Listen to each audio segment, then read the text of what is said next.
we were going to make it today. Jenny was taking so long. What's Nita doing over there? Oh, that's her tick flag. Ticks are disgusting. Ticks? Ticks are animals that are common in the Northeast and can transmit a variety of pathogens that cause disease. Nita has us very well trained. Did you catch anything? Actually, I did. You know where you were playing? Is right near where black-legged ticks live. And when you're playing on your swing set near the forested edge or wrestling with your brother, you might be at risk for picking up a tick. Kids get a lot of tick bites. Oh, I heard bad things about Lyme disease. Where I came from, we didn't have ticks. I hate ticks.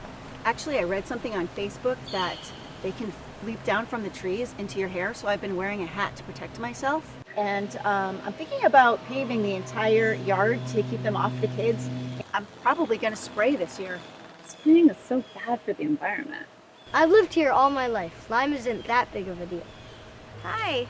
Hey. So have we decided where we're going to have the block party this year? Obviously not around here. We could have it at my house. I should have the yard sprayed by then. Isn't there something else that you can do besides spraying, for the environment? I worry about the kids rolling around in those chemicals, and also about the bees. Stinging us? No, they're disappearing. Oh. Actually, spraying your yard can be an effective way to reduce backyard ticks.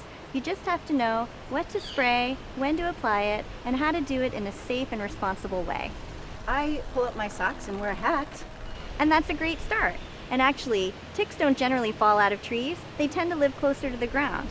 There are many things you can do to prevent tick bites, and those are based on what we know about where ticks live and how they behave.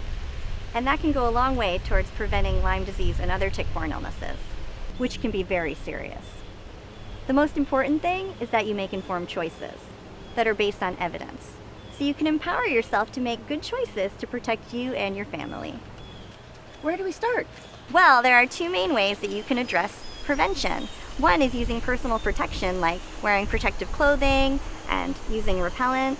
And two is making environmental modifications, like discouraging deer visits from your yard, and even sometimes spraying an effective pesticide.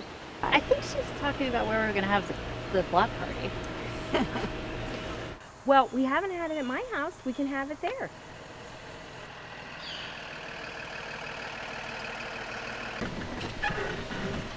Morning, kids. Good morning. Do your homework.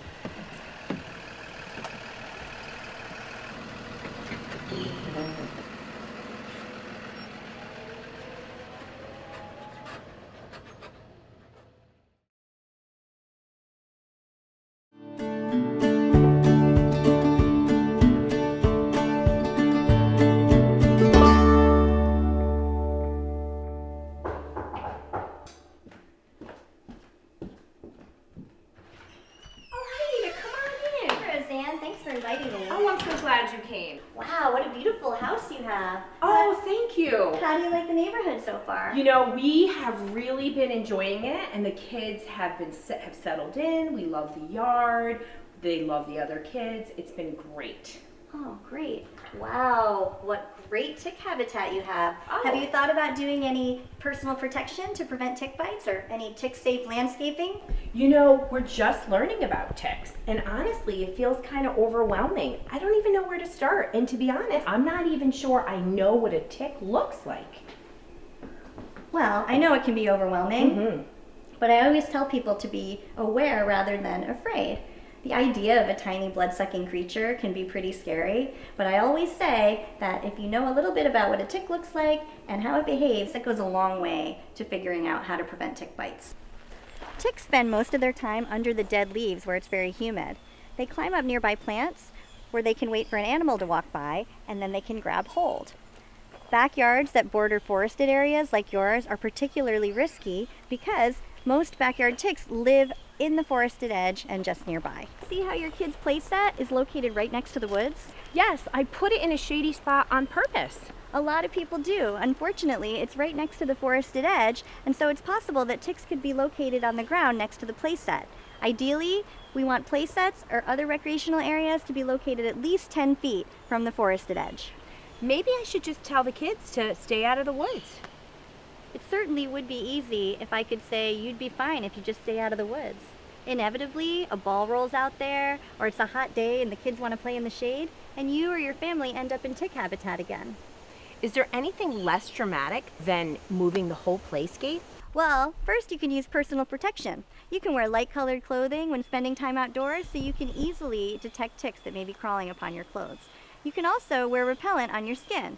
Some of the most long-lasting, well-studied repellents include active ingredients like picaridin and 25% or more DEET. But DEET isn't safe, is it?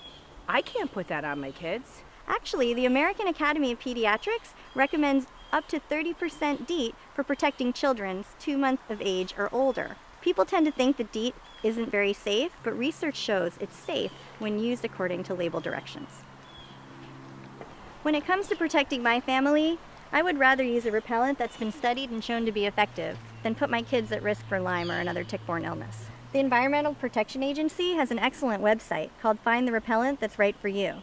It contains a list of registered products, how effective they are, and how long they last when applied. As with any product, you should always read the label before using. You can also treat your clothing with permethrin spray. Once dry, it both repels and kills ticks, and it can last through several washings. Just be sure to follow label directions. Well, I'm starting to wonder if I should have even moved here. Well, every place has its risks. Yes, we live in the Northeast and there's a lot of ticks, and they can transmit disease agents to humans, but hopefully you've learned a lot from our discussion that there are things you can do to prevent tick bites. And at the very least, you should be doing a thorough tick check every day on yourself and your children. And actually, the bathroom is an excellent tick prevention zone. Taking your bath or shower is a great time to do a thorough tick check and also can wash up any ticks that haven't yet attached.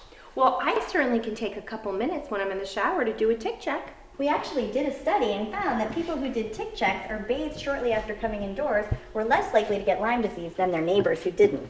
Wow. Performing a tick check and bathing are easy to do and they're free. You just have to remember to do them every day. So in addition to personal protection, there are things you can do around your yard to make it tick safe. You can keep your lawn mowed short to reduce humidity. You can clear leaves from around plantings and stone walls. You can remove rodent habitat. And you can also discourage white-tailed deer from visiting your yard. I love to see the wildlife in my yard.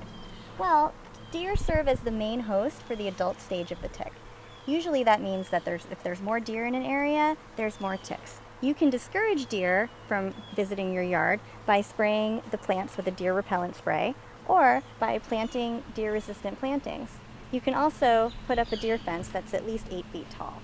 Now, last week I saw my neighbors had a tick control company come out and spray. Is that something that's good? Spraying can be very effective if done correctly with the right product, but you need to know what you're doing or the right questions to ask before you make the decision to spray your yard for ticks.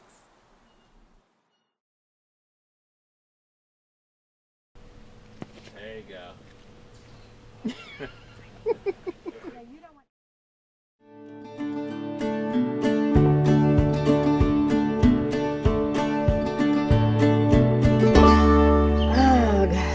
Tick season. It's almost enough to make me want to move out of the Northeast. I don't know what's worse, the ticks or all the pesticides that are being used. I agree. These are complicated decisions. It's all about understanding the relative risks and making informed choices. But there's nothing beneficial about spraying your yard with a pesticide. They're just poisons. Well, the decision to treat your yard is one that should be taken very seriously. There's both benefits and risks to using pesticide. When applied according to label directions, the relative risk is actually pretty low. Think about it. The amount of pesticide required to kill a tiny tick is way less than you would need to affect a human. But if I have organic options like my own special blend and clove oil and things that I sprayed my yard with last year, and I had great benefits, no ticks at all, why can't I use those? I know I'm not giving my kids cancer, I know I'm not killing bees, and I'm protecting the environment. That's great that you didn't find any ticks last year. It's possible that what you sprayed helped, It's also possible that you just didn't encounter a tick last year. Many products that are advertised as all natural or organic can break down rapidly in the environment, and they may not last very long. We also just don't have a lot of great evidence yet about how well they really work. The organic and the natural products, though, they just seem safer still. Yeah, a lot of people feel that way. The issue is that they may also be safe for ticks. We don't want people to feel a false sense of security and therefore not take other precautions like checking for ticks or wearing repellent. It's tricky because a lot of all natural products contain what we call minimum risk ingredients. Minimum risk pesticides aren't required to have EPA registration. EPA registration requires manufacturers to back up their tick-killing claims with evidence about how well they really work. If the products are safe, why do I see the little yellow signs posted along the yards that have been sprayed? Well, we consider them safe because the risk of exposure is relatively low if you follow label directions. Pest control applicators, and even in some states, some homeowners are required to post flags to identify the yards that they've treated. These flags serve as reminders that you should wait until the product is fully dried before entering the area, generally 12 to 24 hours. I worry about the kids playing at the yard edge after the product dries. And what about the dog running through the leaves? So once the product is fully dried, it doesn't wipe off or wash off easily, and then it's safe for kids and pets to enter the area. My biggest concern is the bees. Chemicals are killing them. I'm worried about the bees too. We have a lot of concern for pollinators, and pesticides is one of them. Product labels do have directions to minimize exposure to bees. One thing you can do is spray early in the morning or in the evening when bees are not as active, and never spray directly on flowering plants. Oh, and the well water. Will we be drinking this stuff? Well, if applied correctly, most insecticides shouldn't reach your well. They dry quickly and bind to soil and vegetation, so leaching into wells isn't a major concern. But concerns about runoff into standing water, such as streams, wetlands, and other waterways, are valid. So you should spray at a safe distance from water to protect fish, aquatic insects, and crayfish. Even organic pesticides can be toxic to non-target organisms. So you should always understand and follow label directions before applying any pesticide. Really? I still just don't like chemicals. I understand, but even the caffeine in your coffee can be a dangerous chemical if not used properly. The salt on your table can be dangerous if you have too much, but you leave it on your table because you know the risks and how to use it properly. All chemicals, synthetic or natural, have some risks. That's why there are strict standards for using any pesticide. I never really thought about the chemicals right in my kitchen. Chemicals are an important part of our daily life. Without chemicals, we wouldn't have advances in public health or modern medicine. Fortunately, it takes relatively small amounts of an effective pesticide applied at the right time of year to control ticks. Applying too much or too often is a situation we want to avoid. Overspraying can put too much pesticide into the environment. In fact, too much pesticide in the environment can lead to pesticide-resistant ticks. Ugh! Super ticks? Look, if we could do nothing and be safe, I would tell people to do that. But the reality is, in the region where we live, ticks are here and risk for tick-borne disease is a real problem. And so it may be that there's a variety of tactics that people need to take, including personal protective measures, tick-safe landscaping, and yes, sometimes using a pesticide to control ticks in order to keep their families safe. I'll think about that.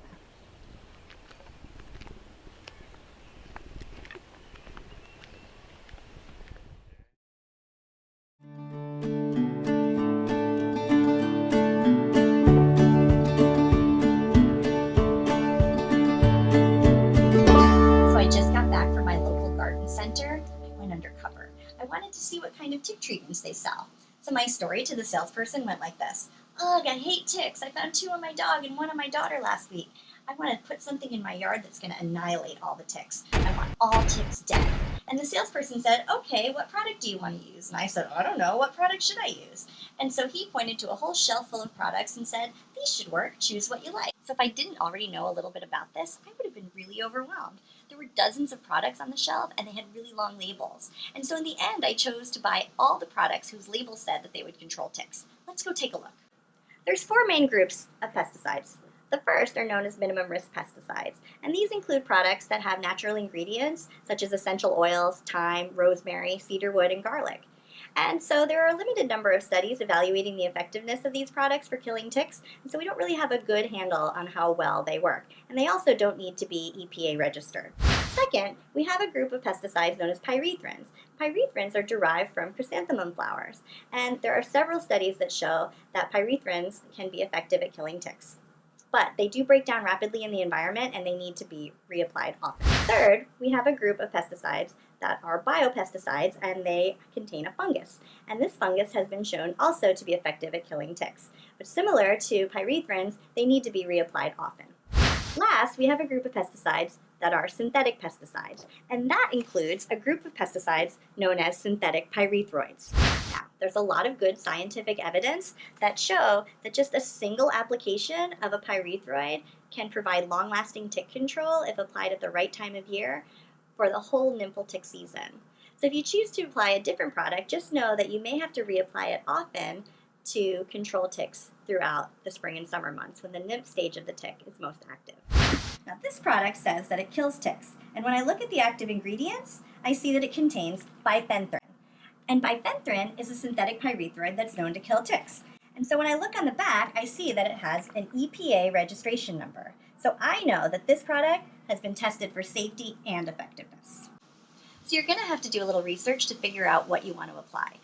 Now, if you're one of those people who's like, I don't want to do any research, I just want all the ticks dead, then maybe you can consider hiring a pest management professional. Just make sure you ask what they apply and how often it needs to be applied so you can make informed choices.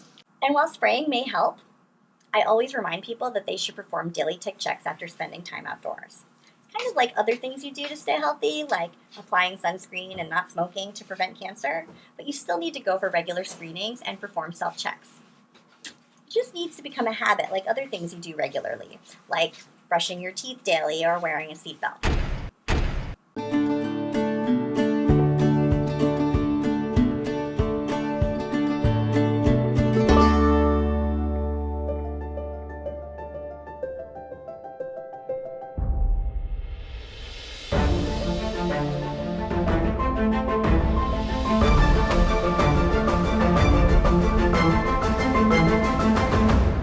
Hello everyone, and welcome to Tick Manager Connection, this season's most important reality show.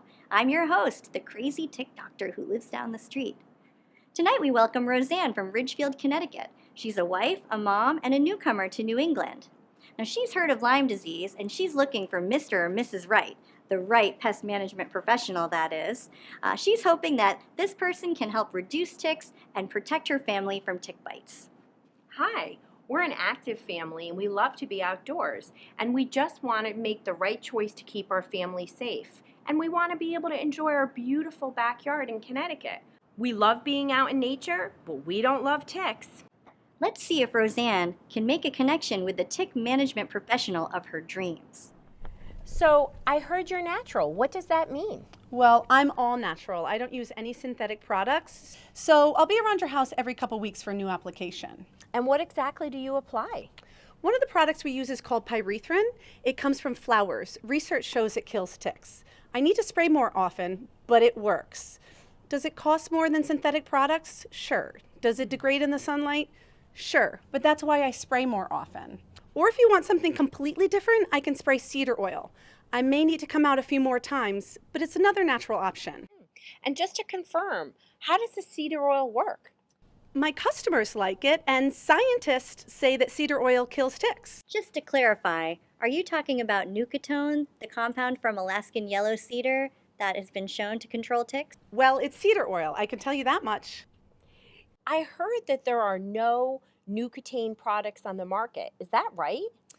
That's true, but I spray my own specialty blend of other cedar oils like red cedarwood. And there are many cedar oils currently on the market that have not been well studied for tick control. Can I see the ingredients before you spray? Of course, I have to show you by law. I would definitely want to take a look before I make a decision. You said you're a licensed pest control operator. You seem to be so knowledgeable. Yes, anyone who sprays your property should have the appropriate license. I get the job done. The most well-tested products that research shows work best are called pyrethroids. They are a synthetic version of the natural pyrethrin product that comes from flowers. The advantage of the synthetic product is that it costs less, and it has a long-lasting effect, so I can apply it less often. I don't like the idea of something synthetic in my yard. Pyrethroids are EPA registered, which means they have been tested for safety and effectiveness. I only spray on the lawn at the forested edge of your property and into the forest along the edge. I don't spray the entire lawn. I spray in the spring when the riskiest ticks are out. I spray at the right time, in the right place, with the right amount. And I am careful not to apply it too close to water or when it's raining. It's the product that has the most research behind it as an effective, long-lasting, tick-killing product. I like the idea of keeping my yard safe. Can you tell me more about how you would apply it? I apply all of our products with a high-pressure truck-mounted sprayer. The high pressure allows me to get the product under the leaf litter, where the ticks are often hanging out. I just want to save you money. I can do some Google searches, watch some YouTube instructional videos, whatever I can do to save you money. I see. Tell me a bit more about what you would do. Well, I'll go down to the local lawn care center and find something that's for ticks. I'll talk to the people there. I'll read the label. I'll watch some Google instruction videos. That sounds a bit vague. What kind of products would you apply? Would you use a pyrethroid? Well, I'm not sure. I know they have granules and sprays, so I would read what's on the label and probably do granules because then I can apply it all over your lawn. All over your lawn? Just clarifying, where in the yard would you apply the whatever you decide to apply? I don't want to take any chances, so I definitely put it all over the entire lawn, everywhere. I want you to be safe. Are you sure about that? From what I just learned, you can focus on the most risky areas for ticks. Okay, I can do that. You're only paying for the product. My application is free. So I'm going to save you a lot of money. Oh, that sounds tempting. Okay, Roseanne, you've gotten a lot of great information. Have you made a tick manager connection? If I balance efficacy with cost, I'd have to go with tick management company number 2. What I really want is for my family and friends to be safe in our yard. I want to be able to use my yard and also save money. Honey, how could you? I was going to do this ourselves and save us a bundle. You know, I think it's something we should leave to the professionals. We have a ton of other home projects we can do, and I think this is too important to do ourselves. And you know what? You can pick out whatever paint color you want instead. Really? Okay, sherbet for the living room. If that's what it takes to ensure our family's safety, then I'm willing to do that. Well, cheers to a successful party. Cheers! Cheers.